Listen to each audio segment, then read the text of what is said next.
1105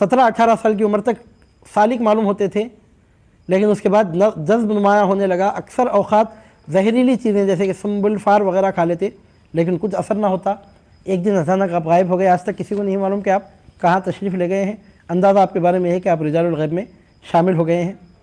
تو سرکار غوث پاک رضی اللہ تعالیٰ عنہ کی عمر مبارک کے مطابق آپ کی عمر مبارک 51 سال کی ہوئی۔ سرکار غلام علی شاہ قادری لکھتے ہیں جیسا کہ اوپر گزرا، حضرت سید شاہ محی الدین ثانی بعمر 91 سال بمطابق عمر شریف حضور غوث الثقلین رضی اللہ عنہ واصل بحق ہوئے۔ 24 سال کی عمر میں کرنول سے حیدرآباد رونق افروز ہوئے۔ کم و بیش 24 سال چند ماہ تک باتباع سنت نبوی عائلی زندگی بسر کی۔ اس کے بعد 43 سال تک 43 ایئرس تک جو ایام تکمیل ہیں عالم تجرید و تفرید میں مستغرق بعالم بقا رہے، یہاں تک کہ دنیا کی کسی چیز سے آپ کا کوئی تعلق نہ رہا۔ حد تو یہ ہے کہ کتابیں پڑھنا بھی آپ نے ان دنوں میں ترک فرما دیا تھا۔ کبھی کبھی اگر طبیعت میں رغبت ہوتی تو شاہ علی کاٹوں دہنی کا دیوان یا کتاب خوب ترن یا امواج خوباں جو اس کی شرح ہے ملاحظہ فرماتے تھے، لیکن اس کے بعد تو یہ کتابیں بھی نظر سے ہٹ گئی تھیں۔ تجرید کے زمانے میں آپ کا لباس کھادی کا جبہ ہوتا تھا، کندھا ٹوپی شیرخوار بچوں کی طرح جو ان کے کانوں تک رہتی ہے پہنا کرتے تھے۔ ایک قبضہ شمشیر ہمیشہ اپنے ساتھ رکھتے تھے، یعنی تلوار ہمیشہ ہاتھ میں رکھا کرتے تھے۔ ظاہر سی بات ہے کہ بیابانوں میں رہتے تھے تو حفاظت کے لیے بھی رکھنا مناسب تھا ہوگا غالباً، تو ہمیشہ تلوار اس کے بعد ہاتھ میں رکھا کرتے۔ اور ان دنوں میں آپ کا معاملہ یہ تھا کہ آنکھیں خواب آلود رہتی، مستی ظاہر ہوتی رہتی، مراقب بیٹھا کرتے۔ عالم استغراق و فنائے احدیت کا اس قدر غلبہ ہوتا کہ بسا اوقات لوگوں کو پہچان بھی نہیں سکتے تھے۔ اس سے پہلے یہ بات گزر چکی ہے کہ 2 مہینے آپ شہر سے غائب رہا کرتے تھے اور کسی کو معلوم تک نہیں ہوتا تھا کہ آپ کہاں تشریف رکھتے ہیں۔ بعض وقت ایسا ہوتا کہ 1 مہینہ کامل اس طرح گزرتا کہ عالم استغراق میں اس طرح بیٹھے رہتے کہ حیت بھی نہ بدلتی۔ اکثر اوقات کچکول بنجے کے غار میں مشغول بحق رہتے تھے، جہاں اب تک آپ کے چلہ گاہ کا مقام موجود ہے۔ اس مقام پر کسی عقیدت مند نے ایک عمارت چوکنجی نما تعمیر بھی کی ہے۔ سرکار پیر شاہ محی الدین ثانی قدس اللہ تعالیٰ سرہ العزیز کی کرامتیں آپ کے وصال مبارک کے بعد بھی ظاہر ہوتی رہی ہیں۔ آپ کے مریدوں میں ایک صاحب تھے جن کا نام تھا ابو محمد، بڑے صادق الاعتقاد تھے، اور وہ جو قوم زرتار گراں سے تھے اور شکر فروشی بھی کیا کرتے تھے، شکر بیچتے تھے، شکر کے کاروباری تھے۔ ان کی زوجہ بھی سرکار پیر شاہ محی الدین ثانی کی مرید تھیں، میاں بیوی دونوں سرکار سے بیعت تھے، ابو محمد اور ان کی زوجہ۔ جب سرکار پیر شاہ محی الدین ثانی کا وصال ہوا تو ابو محمد نے اپنی اہلیہ سے مشورہ کیا کہ ہمارے پاس حلال ذریعے سے 900 روپے موجود ہیں، میرا جی چاہتا ہے کہ اس رقم سے حضرت پیر و مرشد کے روضے کی تعمیر کروں، تمہارا اس بارے میں کیا مشورہ ہے؟ حلال ذریعے سے 900 روپے موجود ہیں، میں چاہتا ہوں کہ 900 کے 900 روپے خرچ کر کے حضرت پیر و مرشد کا روضہ تعمیر کر دوں، تم کیا کہتی ہو؟ تو ان کی زوجہ نے کہا کہ ہم لوگ روزگار پیشہ اور غریب و بے مقدور ہیں، اتنی رقم ہم نے زندگی بھر میں جمع کی ہے، بار بار اس طرح مال جمع ہونا مشکل ہے، بہتر یہ ہے کہ یہ مال ہم اپنے پاس ہی رکھیں، انشاءاللہ سرکار پیر شاہ محی الدین ثانی کے روضہ مبارک کی تعمیر کے لیے کچھ نہ کچھ غیبی مدد ہو جائے گی۔ اب ابو محمد اپنی بیوی سے کچھ کہہ نہیں سکے، دل میں تو تھا کہ روضہ مبارک تعمیر کروں، لیکن بیوی نے ایسی معقول گفتگو کی کہ اب کچھ بول نہیں سکے، خاموش رہ گئے۔ رات ہوئی تو آپ خواب میں کیا دیکھتے ہیں کہ سرکار پیر شاہ محی الدین ثانی اپنی مرخد کی جگہ کھڑے ہوئے ہیں اور ابو محمد اپنی عادت کے مطابق ہاتھ باندھے ہوئے حاضر ہیں،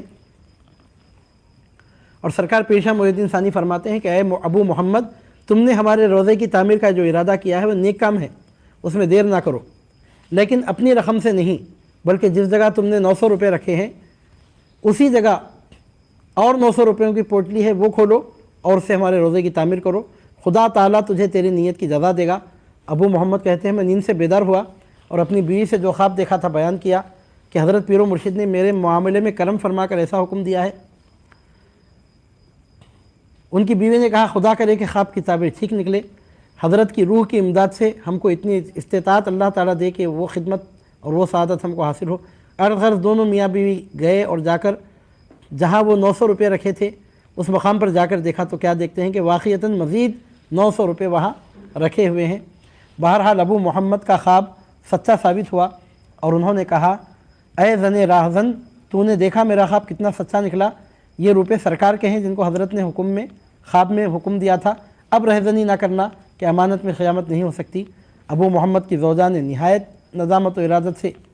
توبہ کی، میاں بیوی دونوں کی عقیدت بڑھ گئی۔ اس طرح سرکار پیشہ محی الدین ثانی کا روضہ مبارک غیبی امداد سے خود آپ کے مال سے تعمیر ہوا۔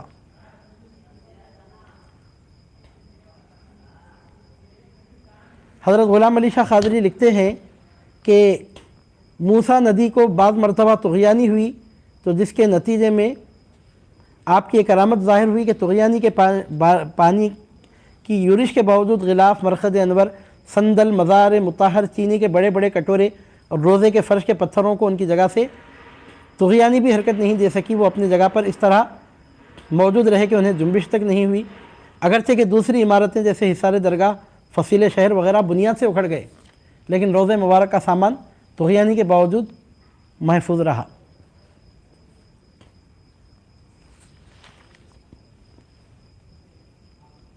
یہاں حضرت غلام علی شاہ قادری قدس اللہ تعالیٰ سرہ العزیز